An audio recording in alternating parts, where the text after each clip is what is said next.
Black Myth Wukong is a game that I was pretty worried about. When I first saw it, I thought it was maybe kind of a scam. It looked like one of those games that was a bit too good to be true. And with the release approaching, I was also worried that, hey, I'm not going to be able to run this because it looks like a very, very demanding game. Well, I have about 15 hours in the game and I am ready to give my review. Now, all of the footage you're going to be seeing here is from the early game, the first half of the game, I should say. I'm not going to be showing any spoilers into late game or anything, and just for the record, I haven't actually finished the game yet, although I have got a decent chunk through it, and again, I'm about 15 hours in, so I think I'm ready to give my opinion and just overall review of this game. I may end up making a follow-up video to this later down the road after I 100% it, giving my thoughts on the game then as well, but for now, yeah, we're just going to jump straight into this review. So let's start with the performance, the thing that I was most worried about with this game. It is surprisingly good. I really thought I was going to have issues with it. I am running this on a 3070 i7 10700K, and it runs well. I have everything on high settings with ray tracing off, although I do believe this game runs ray tracing by default, but when you turn it on in the game, that enables path tracing. So I have that off anyway, and I'm running everything on high, and it is keeping a smooth frame rate, well above 60 FPS. That being said though, recently I have been noticing some stutters which weren't appearing in the start of the game, but as I got into late chapter 2 and chapter 3, some of the boss fights would sometimes have these little stutters. It wasn't anything too big, there was only about 2 of them, and it's only happened with 2 bosses, which is kind of weird because they're not the big demanding bosses you would think. They didn't have a lot of fur and their arena wasn't that impressive. They were pretty basic bosses for the most part, but for some reason they made me stutter, so I'm not sure what's going on with that. But other than those tiny issues, the game has been running well for me, and again, I would say I'm on like a mid-range PC at this point. Maybe mid to high, and yeah, the game runs really well. There are also a lot of performance settings that you can tweak and twiddle with to try and get it running on your machine. I have no doubt that even if you're on a bit of a lower range one, you could probably tweak it enough to get it running pretty well for you as well, because again, there's a lot of settings here to mess around with. Now let's get into the actual game then. So what is Black Myth Wukong? Well, I don't know how to describe it. It's not a Souls-like, but it's also not a super easy action RPG. The best comparison that I can think of off the top of my head would be Stellar Blade. If you've played that game, you'll kind of know what I mean. It's not as difficult as a traditional Souls-like, at least most of the time, but you do have to actually put some thought into what you're doing, and you do have to concentrate. People who are super unfamiliar with Souls-like and play games on easy difficulty, you are probably going to have a challenge with this game, but people who are familiar with Souls-like or, you know, play games on slightly higher than average difficulty probably won't have much issue with this game at all. So let's talk about the bosses, because this game largely I would describe it as a more of a boss rush kind of game. There is a lot of exploration and the levels are pretty big, but it's never going to be very long until you end up running into a boss. That's kind of what this is all about. You're exploring a section of a level, and you know at the end of that section there's going to be a boss. And first of all, this game has a lot of bosses, and I'm talking a lot, like a really stupid amount of bosses. It's genuinely impressive how many there are and how much work has been put into a lot of these. Pretty much all of them, at least visually speaking, are very well designed. They're all like really pleasant to fight and look at, and they feel really great as well. However, there are some duds in here as well, unfortunately, and I didn't really run into any of these until chapter 3. That's kind of where the game started to take a bit of a turn, but I'll jump more into that in a second. But yeah, for the vast majority of the time, these bosses are designed really well. They look very visually impressive. They're a ton of fun to fight.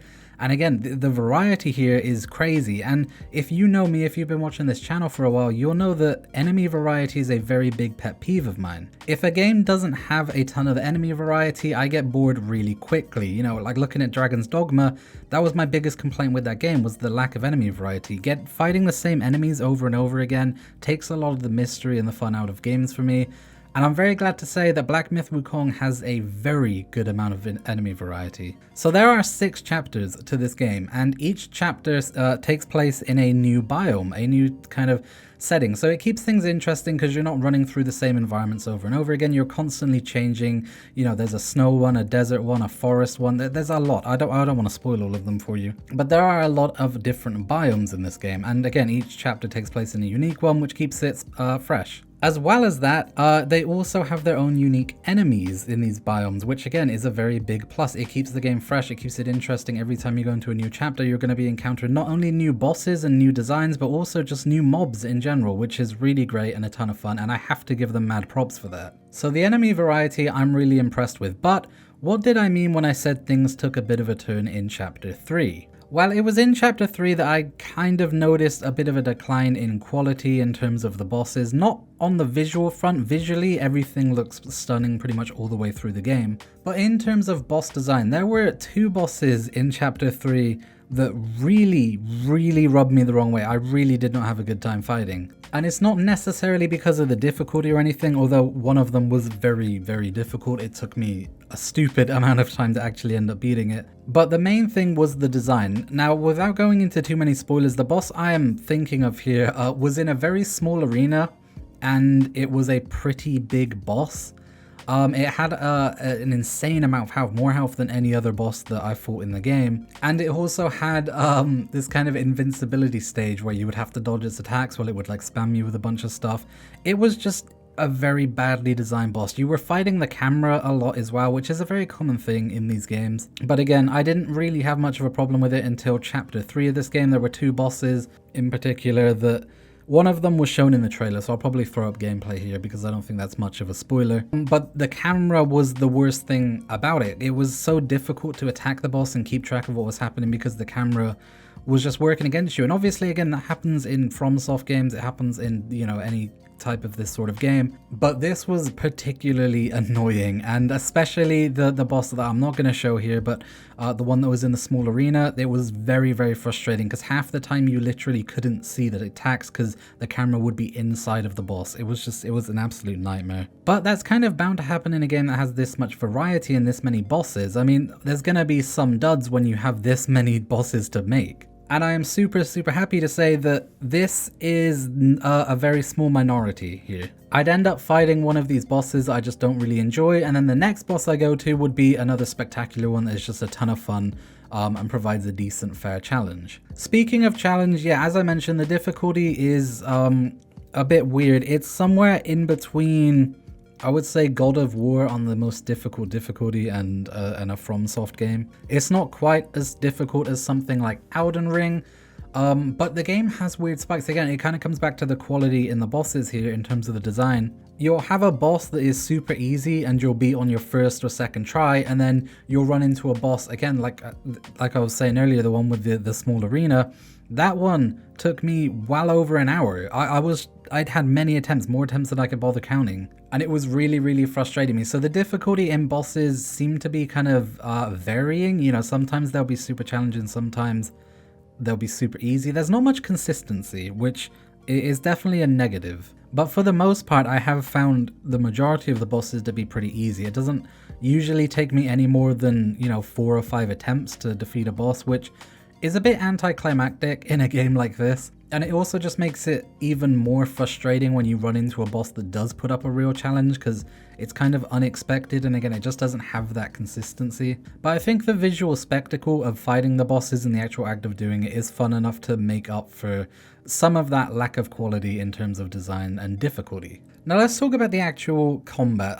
What is the combat of Black Myth Wukong? Imagine Kung Fu Panda, except instead of a panda, you play as a monkey with a stick. That's pretty much how this game is. You pretty much just mash the attack button and you'll start doing combos. Of course, you have to dodge and stuff. You know, it is still kind of a difficult game in the regards that you have to watch for the enemy's attack and dodge because you can't stun lock them most of the time. But yeah, you have your basic light attack combo, and then you also have your heavy attacks. You also have special abilities with your stick that you can charge up and do. The more hits you get on an enemy will build up focus points, which will then be used to activate some special heavy attacks, or you can manually charge them by holding the heavy attack button and it will slowly build up focus points, which you can then unleash. My favorite one is one where you climb on top of a stick and you just kind of stand on top of it. At this point, enemies can't really damage you unless they have like projectiles or something. So instead of doing health damage, they end up taking away stamina, but once you've built up the stick to the max level, you can then swing it over your shoulder and come down with a massive heavy attack that usually deals pretty good damage. But there are a ton of skill points and a ton of skill trees that you can choose to spec into here. There's a lot of variety in the builds, and my favorite thing about this is that you can respec at absolutely any time. The way I actually ended up defeating that boss that I was really struck on and frustrated with was someone gave me a build guide. Someone on Reddit suggested, hey, you should spec into this, and so I did, and it was free. You know, you can respec absolutely any time at any shrine or, you know, bonfire. So I just quickly respec'd into what he had suggested, and sure enough, I beat the boss. Eventually. It still took a good couple of tries, but I ended up getting there. And then I was able to unspec that and just go back to my original build, which was super easy. So I really love that you can do that. It really encourages you, like trying different builds. You don't have to worry too much about where you put your skill points, because if something doesn't work out, then you can just unspec. There's this one stance that you can get with the pole. I don't remember what it's called. I think it's like the thrust or something like that, which I ended up specking into, but just really disliking. So I ended up unspecking into that and just putting it into the one where you climb on top of it instead. So again, really good that you can do that. It's something that it's one of my biggest issues with games like Elden Ring, or a lot of FromSoft games in general. I hate when you have to use an item to respec, because again, it just really means that you can't play around with builds as much. You're very limited in what you can do.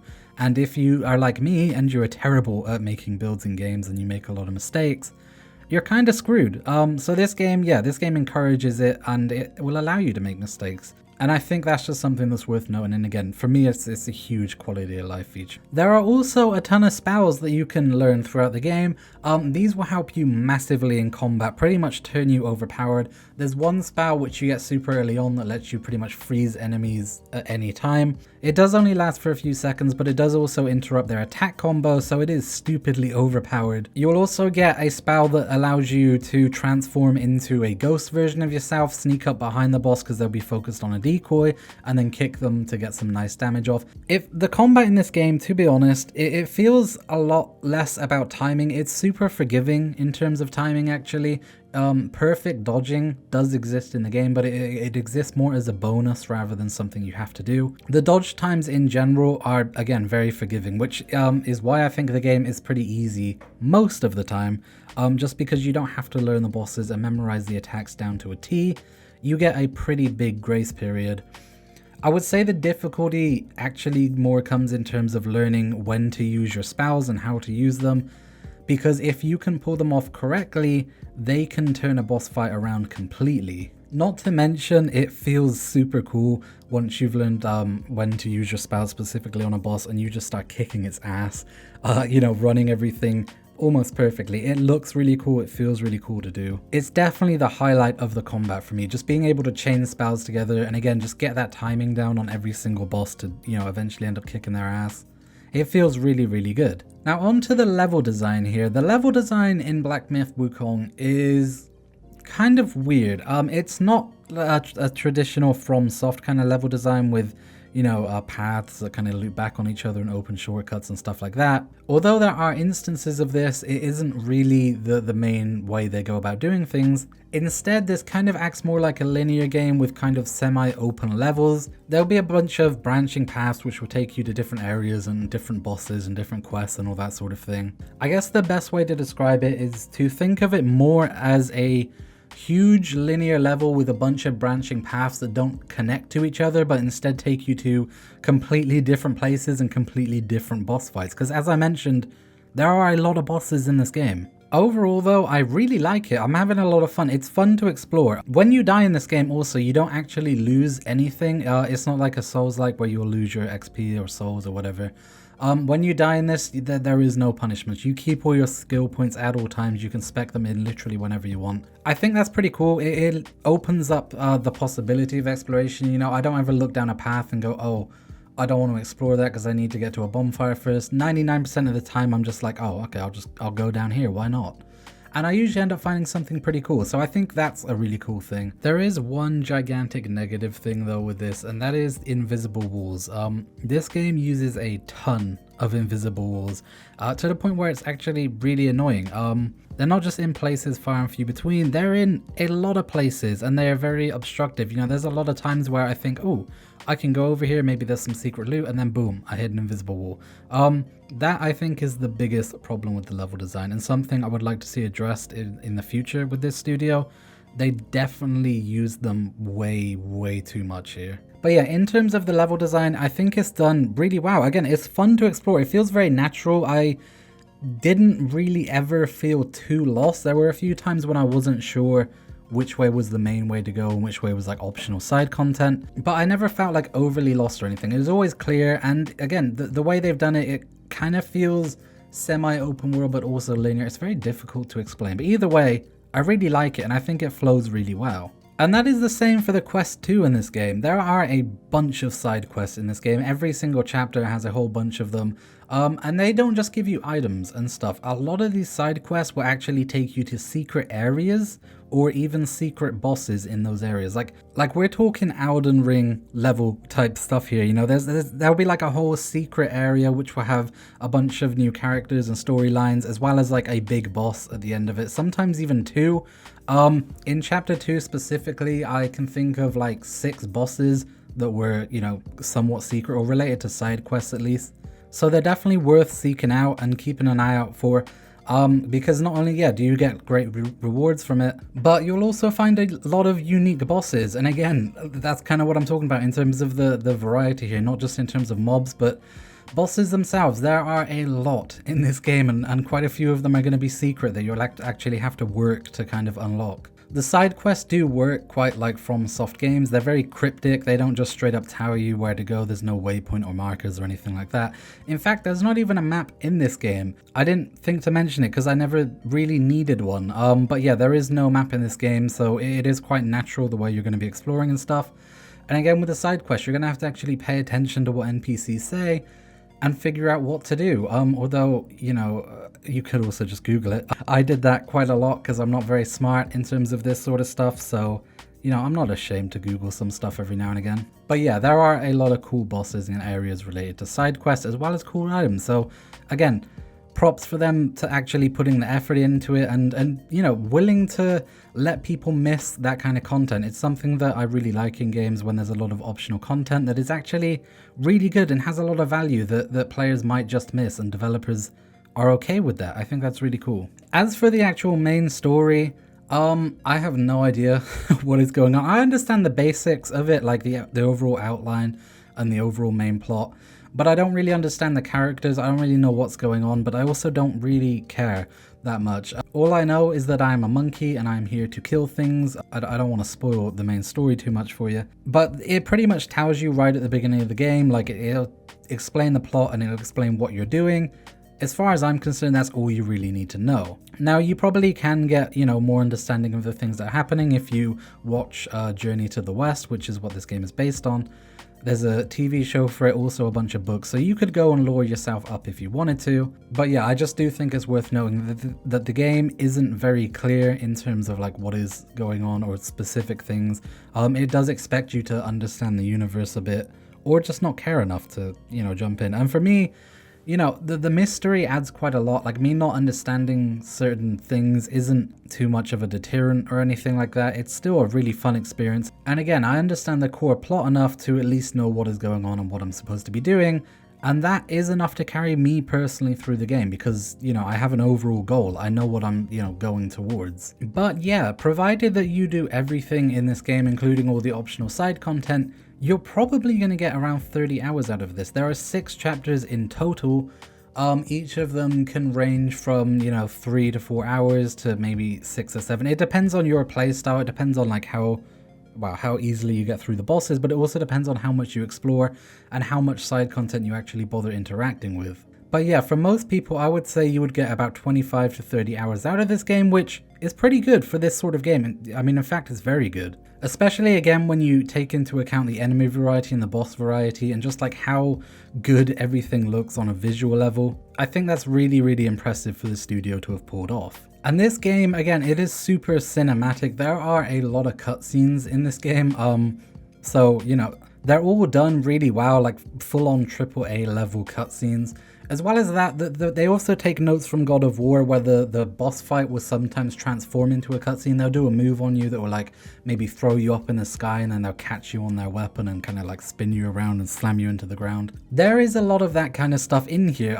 The game does go hard in terms of the cutscene, and again, just in terms of the cinematic experience in general, it is very, very impressive. There is a lot going on, not just when you're fighting bosses, but again, just in terms of the general cutscenes. It's very well made, and you can tell this game was made with a lot of love by the team. They put an insane amount of effort into this, and even though it does have some flaws, as I mentioned, you know, there is a lack of kind of difficulty consistency, and also some of the boss fight designs are, you know, much weaker than others, maybe even very stupidly frustrating. But overall, I think this game is a pure passion project, and it really, really does show. It is sitting at overwhelmingly positive on Steam right now, and I would agree with that.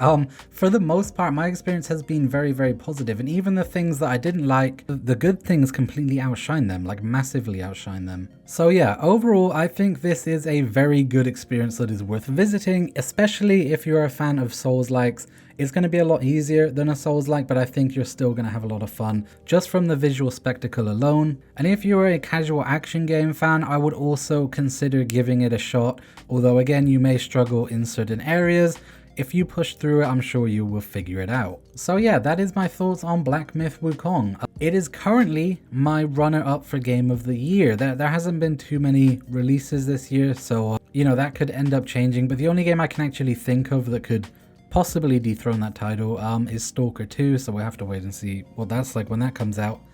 But as of right now, yeah, I am very, very impressed with what I've been playing. It has issues for sure, it's not a perfect game, but you can tell it was made with a lot of passion and a lot of love, and it really does just feel great to play. And it is super addictive as well. And again, the flaws are completely overshined by just everything that it does right. And that is why I have it on my potential runner-up for Game of the Year. So that's pretty much all I have to say about Black Myth Wukong. I hope this review was kind of helpful to you. I hope it, you know, provided some insight. If it did, be sure to leave a like, and don't forget to hit that subscribe button so you don't miss when I next upload a video, because I upload a lot of gaming content here. Thank you all so much for watching. This has been Jake, and I will see you next time.